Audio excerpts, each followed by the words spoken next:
It's almost like looking at a family photo album and you don't see your picture inside the photo album, but yet it's a celebration about family, and that's a major problem, and it's like an insult to us.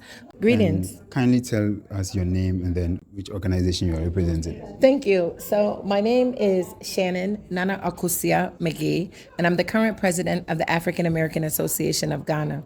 We've seen the new policy regarding the citizenship requirements, and aspirants have vent out their frustrations. And today we met to commemorate the 100th anniversary of the Black History Month. Great. And then I realized that there was a deliberation on the whole citizenship and the requirement. What's part of the new citizenship policy worries the diaspora the most, and then why? Thank you. So actually today was the 100th commemoration of Black History Month. And so we were here to celebrate. And the theme was, what does citizenship in Africa mean to me? So consistent with the theme came the concern about the new government policy released by the Office of the President of Diaspora Affairs, where they listed several criteria for Afro-descendants to become citizens. I have mixed opinions. First of all, I'm excited because I think it's historic, and I think it's great that finally we can demystify the process. I think where there's cause for concern is what those actual criteria are. So I know many people, we were inundated with calls and emails about the DNA requirement for Ghana. We were inundated with calls because people received emails that said the process was over January 16th. And here we are, January 26th, trying to compile a list of names of our members from the African American Association of Ghana. And these are people that live here, that have been here for years, that contribute to the national development in major ways. So I think the DNA criteria, and I understand from both sides, because I feel like from Ghana's current laws, citizenship is really based on bloodline, right? However, and I'm thinking maybe they were trying to make a connection with bloodline to having a DNA requirement to be consistent with existing policies, but I feel the most important thing is when these decisions are being made as a courtesy, it would be nice to have someone from the historic, unique group of Afro-descendants at the table. And I think today was a push for, like, having been here and lived in Ghana over 20 years, when you look at all of the major government agencies and departments, I haven't seen a member from the historic, unique group of Afro-descendants sitting at that table, helping to make decisions that are win-win for everyone. So with regard to the new criteria, it would be the DNA, it would be the citizenship fee. Most of our people that I talked to, they felt really offended by a citizenship fee. And you wouldn't understand. It's like you were stolen, you were taken away. Now to come back home, you got to pay just to come back home. Make it make sense. Should the government have an administrative fee? I think absolutely yes. But for the first time, we've seen this word's called citizenship fee. And that's a major problem. And it's like an insult to us.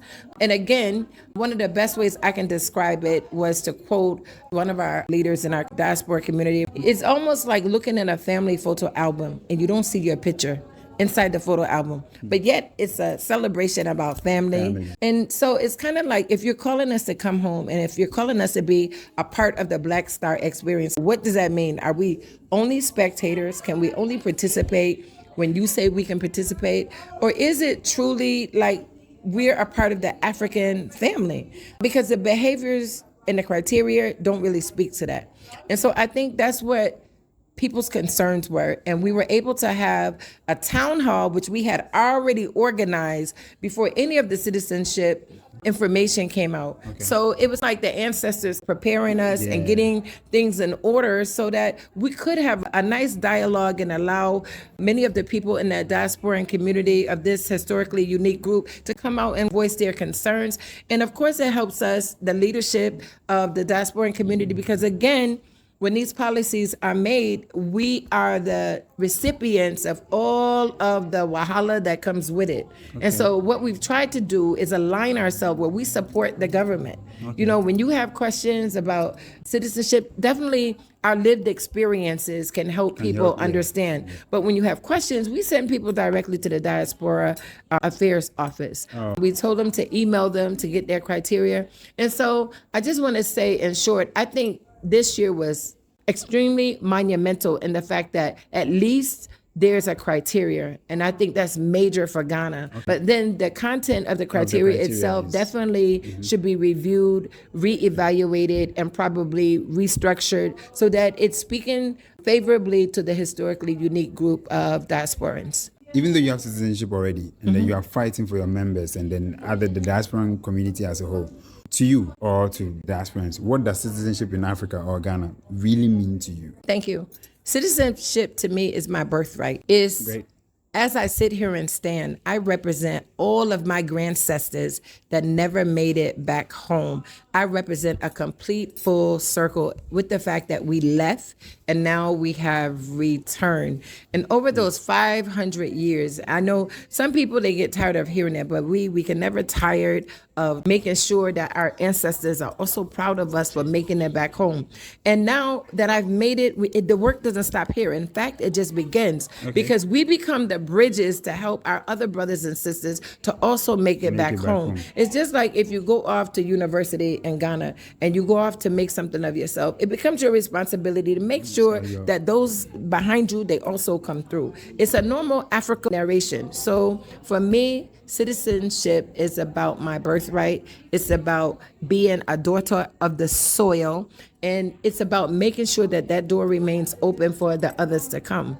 Our liberation is meaningless unless it's tied to everybody. I know Honorable Osajifo Dr. Kwame Nkrumah has said it, but when you think about it, that's what's missing. That is what's missing. It's our being unified on this continent.